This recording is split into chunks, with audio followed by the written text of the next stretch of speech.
যদা যদা হি ধর্মস্য গ্লানির্ভবতি ভারত অদ্ভুত্রাণং ধর্মস্য তদাত্রাণং সৃজামহম।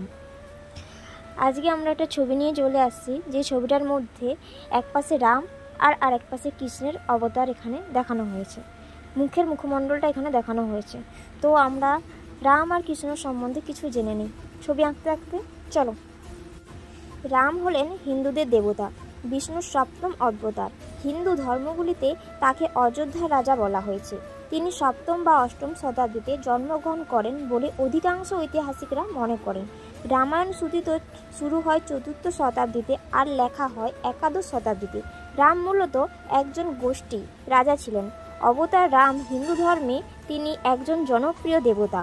ভারত ও নেপাল ছাড়াও এশিয়ার দক্ষিণ এশিয়ার বহু দেশে রাম পূজা প্রচলিত হয়েছে। রাম সূর্য বংশের বা পরবর্তীকালে উক্ত বংশের রাজা রঘুর নাম অনুসারে রঘু বংশ নামে পরিচিত ছিলেন এবং রামের একটি বিশেষ মূর্তিতে তার পাশে তার ভাই লক্ষ্মণ, সীতা এবং ভক্ত হনুমানকে দেখা যায়। এই মূর্তিকে বলা হয় রাম পরিবার।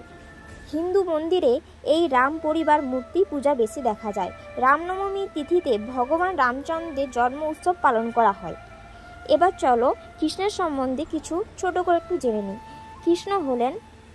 শ্রীকৃষ্ণ হলেন বিষ্ণুর এক পূর্ণ অবতার। সনাতন ধর্ম বৈষ্ণব ধর্মে তাকে সর্বোচ্চ ঈশ্বর পরমসত্য উপাধিতে ভূষিত করা হয় এবং তিনি ভগবদ গীতার প্রবর্তক।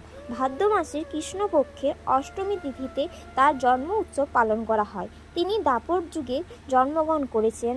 তিনি তার অত্যাচারী মামা কংসকে তিনি হত্যা করেন। এছাড়াও তিনি পুতনা রাক্ষসী, অগাসুর, বকাসুর এবং অনেক কালীয় দমন থেকে শুরু করে অনেক অসুরকে তিনি হত্যা করেছিলেন। মহাভারতেও তিনি অর্জুনের রথের সারথি হয়েছিলেন এবং মহাভারতে অর্জুনকে ভগবদ গীতার সম্বন্ধে জ্ঞান প্রদান করছেন এবং সেই জ্ঞান আমরা ভগবদ গীতাতে অনেক লক্ষ্য করে যাই। এই ছিল ছোট্ট একটা কাহিনী এবং তার সাথে আমার ছবি আঁকাটাও শেষের দিকে। তোমরা কেমন হয়েছে একটু ছবি আঁকাটা জানিও এবং ভালো লাগলে একটা কমেন্ট করো এবং যদি তোমাদের কোনো রিকোয়েস্ট থাকে যে তোমাদের রিকোয়েস্টের ছবি কোনো আঁকার, তো তোমরা সেই ছবি কমেন্ট করতে পারো।